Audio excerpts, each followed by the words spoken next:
Good morning students, कैसे हैं? अच्छे हैं? बढ़िया।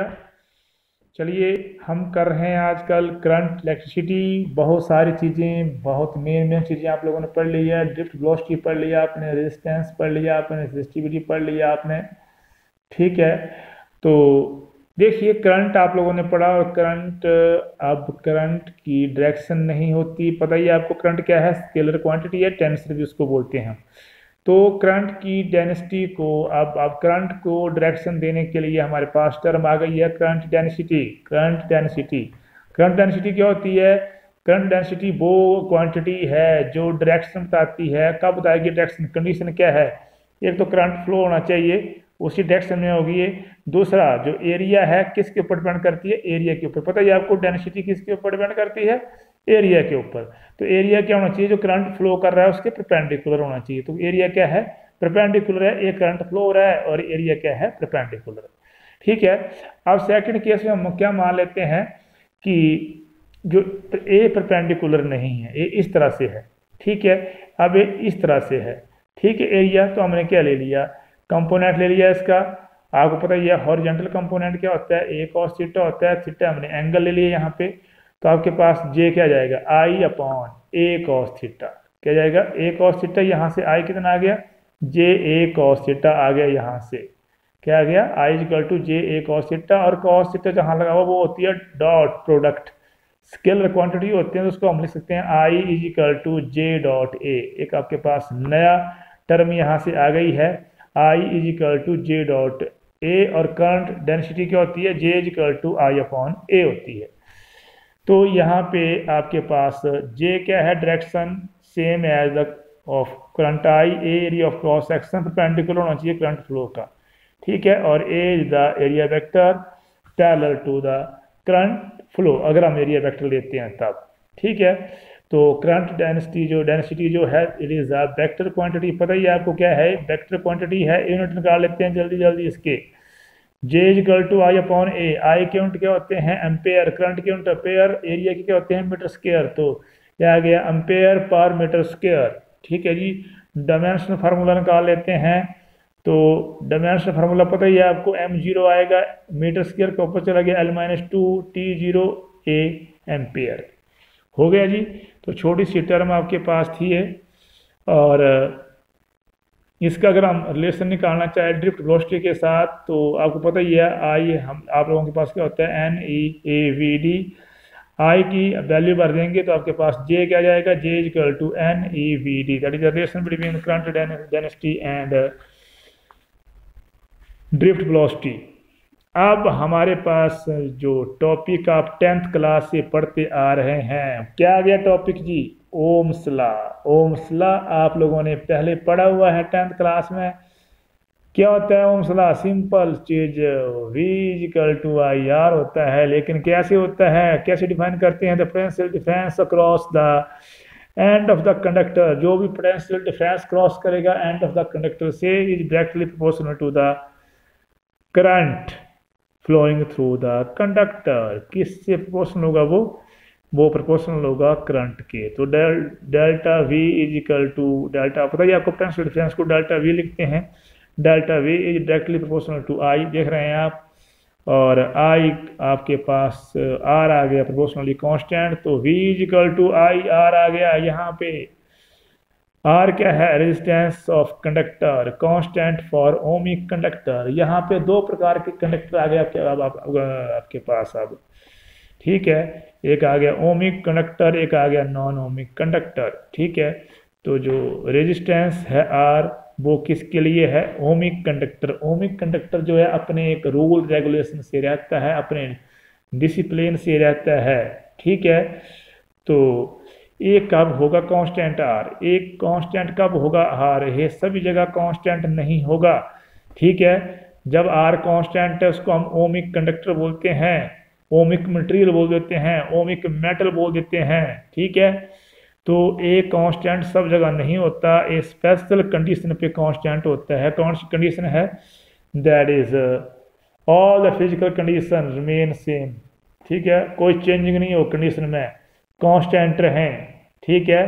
तब आपके पास आर भी क्या होगा? कांस्टेंट। क्योंकि पता ही है आपको कि अगर टेम्परेचर बढ़ गया तो इलेक्ट्रॉन ने दौड़ लगाना शुरू कर दी, और इलेक्ट्रॉन ने दौड़ लगाना शुरू कर दी तो सब कुछ फिर चेंज हो गया। पता ही है आपको, एवरेज रिलैक्सेशन टाइम चेंज हो गया, एन आपके पास चेंज हो गया, ए आपके पास चेंज हो गया, तो बहुत सारी चीज़ें आपकी चेंज हो जाती है। तो ये बोलता है कि all the physical condition remaining same और कांस्टेंट। कौन कौन सी कंडीशन है main? Like temperature, main pressure और ह्यूमिडिटी। ठीक है, तो ओमिक कंडक्टर समझ गए आप। ओमिक कंडक्टर क्या होता है? आपके पास जो 95% कंडक्टर होते हैं दैट इज रेजिस्टेंस होते हैं, that is constant for all physical conditions. ठीक है, हो गया। अब ग्राफिकली देखिए कैसे शो करेंगे हम ग्राफिकली। ये आ गया डेल्टा वी डेल्टा आई, ये चल पड़ा आर, चल पड़ा आर जी, आर कांस्टेंट है। बी और आई के लिए क्या है? कांस्टेंट। बी किसके प्रोपोर्शनल है? आई के। बी डायरेक्ट प्रोपोर्शनल टू आई, जितना बी बढ़ रहा है उतना आई बढ़ रहा है, और आर क्या है? कांस्टेंट चला गया जी आर। ठीक है, अब यहाँ पे हम निकालेंगे कि ये कांस्टेंट कैसे है। तो स्लोप, आपको पता है कोई लाइन जब अक्रॉस करती है किसी भी एक्सिस को, उसको हम स्लोप बोल देते हैं स्लोप। ठीक है, तो स्लोप आपके पास क्या होती है? टैन थीटा होती है, और टैन थीटा यहाँ से पता ही है आपको, अगर मैं परपेंडिकुलर ड्रॉ कर दूँ यहाँ से तो ये बन जाएगा परपेंडिकुलर बेस हाइपोटेन्यूज। तो पता ही है आपको टैन थीटा क्या होता है? पंडित बद्री प्रसाद हरबोल। ठीक है, तो आपके पास टैन थीटा क्या आएगा? वहाँ से आपके पास आ गया delta B upon P. P upon B होता है परपेंडिकुलर अपॉन बेस, परपेंडिकुलर आपके पास डेल्टा बी बन जाएगा, बेस कितना है? आई, तो टैन थीटा आपके पास आ गया delta B upon I is equal to R, that is constant. ये स्लोप पूरे में कांस्टेंट है। अब यहाँ लेंगे एंगल, यहाँ भी कांस्टेंट है, यहाँ लेंगे एंगल, यहाँ भी कांस्टेंट है, तो हर जगह कांस्टेंट है एंगल, तो स्लोप क्या रहेगी? कांस्टेंट रहेगी। इसका मतलब क्या है? रेजिस्टेंस क्या है? Constant, delta we upon delta R. और ये रहा इसका ग्राफ। इसको हम बोलते हैं ओमिक कंडक्टर। क्या बोलते हैं इसको? Ohmic conductor. वो कंडक्टर होते हैं, वो मटेरियल होता है, वो सब्सटेंस होता है, वो मेटल होता है जिसमें रेजिस्टेंस जो है वो ओबे करता है ओम्स लॉ को, और वो क्या होता है? कांस्टेंट होता है। क्या होता है? कांस्टेंट। इसका उल्टा आ गया नॉन ओमिक कंडक्टर्स, या मेटल बोल सकते हैं, मटेरियल बोल सकते हैं आप। तो जो ओम्स लॉ को ओबे नहीं करता। ओम्स लॉ को ओबे कौन नहीं करेगा? मतलब जहाँ रेजिस्टेंस कांस्टेंट नहीं होगा। यहाँ रेजिस्टेंस क्या है? कांस्टेंट। देखिए ये आ गया वी, आ गया आई, डेल्टा भी लिख सकते हैं, आई बी भी लिख सकते हैं आप, आई। ये देखो पहले कांस्टेंट है लेकिन उसके बाद चेंज हो गया सिस्टम।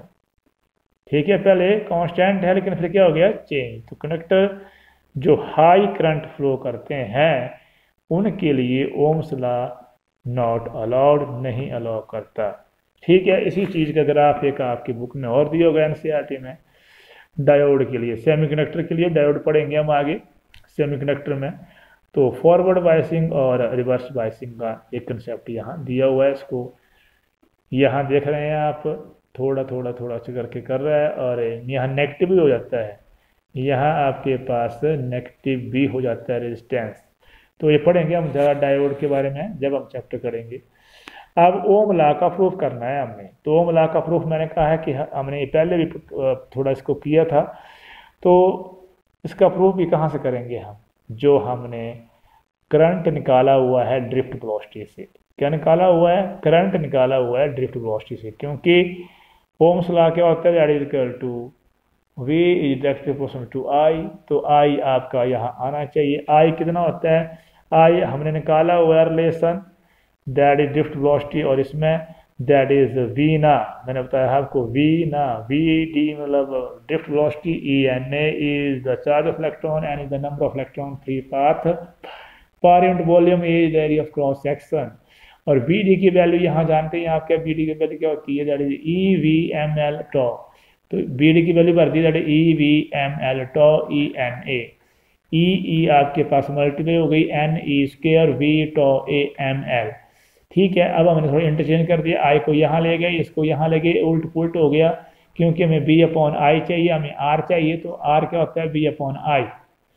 तो V अपॉन आई क्या हो गया, तो उल्ट हो गया mln e² तो ए, तो दैट इज कांस्टेंट। हमने क्या लिख लिया, V upon I equal to constant. A term constant होगी तो V upon I equal to क्या बन जाएगा, R, और V equal to I R बन जाएगा। ठीक है, ए से हम प्रूव कर दिया हमने ओम्स लॉ।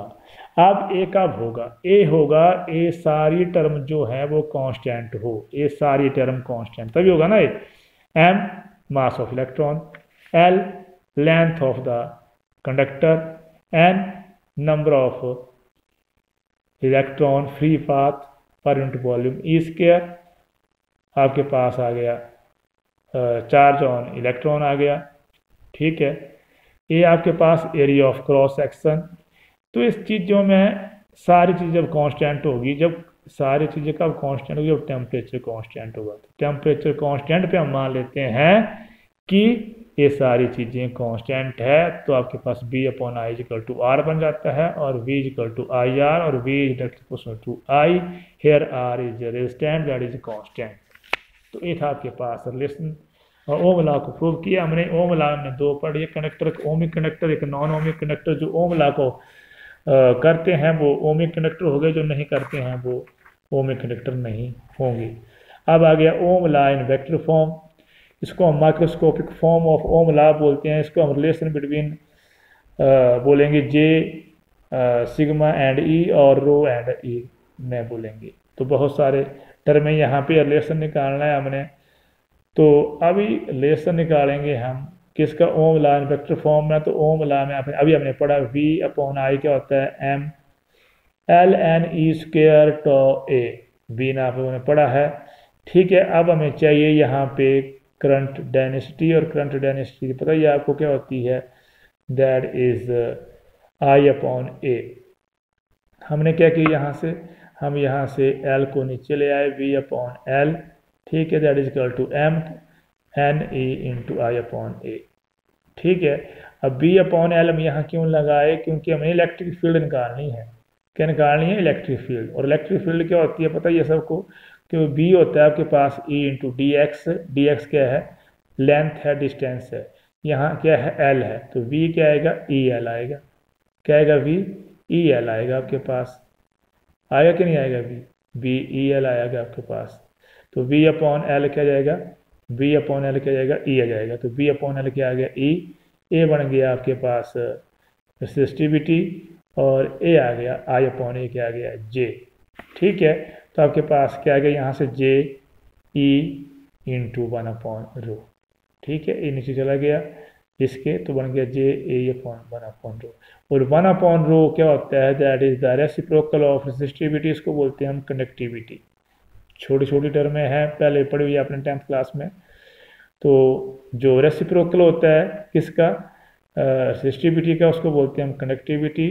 वो आ गया सिग्मा, तो J is equal to sigma E, या इसको हम लिख सकते हैं E is equal to rho J। Diagram से मैंने यहाँ आपको समझाया भी है। ठीक है, तो बिल्कुल इम्पोर्टेंट आपके पास टर्म। अब आपके पास आ गया कॉम्बिनेशन ऑफ रेजिस्टेंस। जैसे आपने कॉम्बिनेशन ऑफ कैपेसिटर पढ़ा था, तो इसके अपोजिट है कॉम्बिनेशन ऑफ रेजिस्टेंस। वहाँ हमने कैपेसिटर लगाए थे, यहाँ हमने रेजिस्टेंस लगाए थे। तो पहले करेंगे हम सीरीज में, फिर करेंगे उसके बाद पैरेलल। तो वही सीरीज में हमने ले लिया रेजिस्टेंस, R1 ले लिया, R2 R3, इन सब को जोड़ दिया किसी बैटरी के साथ या किसी सेल के साथ, जिसका पोटेंशियल डिफरेंस क्या है, V है। करंट फ्लो कर रहा है, ऐसे देखो यहाँ से चला करंट, यहाँ फ्लो कर रहा है, फिर यहाँ फ्लो कर रहा है, यहाँ फ्लो कर रहा है, ऐसे करंट फ्लो कर रहा है। ठीक है, अब यहाँ पे आपके पास जो करंट है वो सब में सेम फ्लो कर रहा है। ठीक है, तो पोटेंशियल डिफरेंस देखिए, यहाँ से करंट जा रहा है, पोटेंशियल डिफरेंस इसका अलग होगा, इसका अलग होगा, इसका अलग होगा। करंट सब में सेम है क्योंकि सीरीज में है। तो क्या आ गया, आपके पास पोटेंशियल डिफरेंस क्या आ गया, V1 V2 V3। तो यहाँ याद रखने वाली बात क्या है कि आपके पास करंट सेम होगा, पोटेंशियल डिफरेंस अलग अलग होगा। ठीक है, अब इसी के इक्विवेलेंट हमने एक ले लिया, क्या ले लिया, रेजिस्टेंस ले लिया। तो इसमें हमने क्या बोल दिया कि चारों का जोड़ कर दिया हमने, और उसको बोल दिया RE इक्विवेलेंट रेजिस्टेंस से कर दिया डिनोट। तो V इक्वल टू आई बन गया आपके पास, I करंट आ गया इसका, V पोटेंशियल आ गया और A बन गया आपके पास। तो यहाँ क्या निकालेंगे अब हम, यहाँ निकालेंगे हम V। ठीक है, V क्या है आपके पास, टोटल V कितना आएगा, V1 plus V2 plus V3, और V पता ही आपको क्या होता है, V इक्वल टू IR होता है, पता है अभी आपने पढ़ा, V equal to IR, V is directly proportional to current और R is the resistance constant resistance. तो क्या प्रूफ हो गया इसका, देखिए रेजिस्टेंस ले लिए हमने, तो V क्या आ गया, V1 plus V2 plus V3, V की वैल्यू भर दो, V है IRE equivalent resistance, IR1 IR2 IR3, यहाँ से I कैंसिल हो गया, R is equal to R1 plus R2 plus R3 आ गया आपके पास, किसके लिए, सीरीज के लिए। पैरेलल के लिए सेम जैसे हमने कैपेसिटेंस में किया था, ये ले लिया हमने resistance parallel R1 R2 R3। ठीक है, अब इसमें करंट पता ही आपको अलग अलग होगा, क्योंकि पोटेंशियल डिफरेंस यहाँ पे A है, फिर इस साइड भी गया, इस साइड भी गया, इस साइड भी गया, तो करंट सब में अलग अलग होगा। ठीक है, और जो पोटेंशियल होगा वो सेम होगा, क्यों, क्योंकि देखिए A किस में लाइज कर रहा है, B और 0 में, A किसके बीच में है, B और 0 में, A किसके बीच में है, B और 0 में, तो पोटेंशियल सबका सेम और करंट सबका अलग, वहाँ करंट सबका सेम, पोटेंशियल सबका अलग, बस इतना ही फर्क है। इसके इक्विवेलेंट हमने रेजिस्टेंस ले लिया, RE equivalent resistance, and I निकालना हमने यहाँ से, क्योंकि I यहाँ पे अलग अलग है, I equal to V upon RE आ गया। तो therefore I equal to I1 plus I2 plus I3 आ गया, और I कितना आ गया पता ही आपको, V अपॉन R होता है, तो यहाँ R क्या है, इक्विवेलेंट रेजिस्टेंस है, जो इन सब का जोड़ जो है वो इन सब का जोड़ और इन सब का निचोड़ A है इक्विवेलेंट, ये तीनों इकट्ठे कर दिए हमने, तो तभी हम लिखते हैं इक्विवेलेंट रेजिस्टेंस। इसका पोटेंशियल टोटल का पोटेंशियल होता है, करंट टोटल का होता है। तो आ गया आपके पास I equal to I1 plus I2 plus I3, I की वैल्यू भर दी, V upon RE equal to V upon R1 V upon R2 V upon R3, V सब में सेम में कैंसिल हो गया, तो 1 upon R equal to RE equal to 1 upon R1 plus R2 plus R3, और 2 resistance के लिए, जैसे हमने 2 कैपेसिटेंस के लिए फार्मूला यूज किया था सीरीज में, यहाँ ये 2 रेजिस्टेंस के लिए पैरेलल में फार्मूला है, R equal to R1 into R2 upon R1 plus R2। तो प्यारे बच्चों, आज के लिए टॉपिक इतना ही, बहुत आसान टॉपिक था, जो कम्बिनेशन वाला था, आपने पहले पढ़ा हुआ है कैपेसिटेंस में, तो मैं ऐसा करता हूँ कि आपको समझ आया होगा। जो भी प्रॉब्लम होगी वो आप मुझे वीडियो कॉल करके, फ़ोन करके बताएं, और वीडियो ज़रूर देखें, इसका वीडियो कल तक अपलोड हो जाएगा, और मैं ऐसा करूँगा कि पिछला वीडियो आपने ज़रूर देख लिया होगा। Thank you.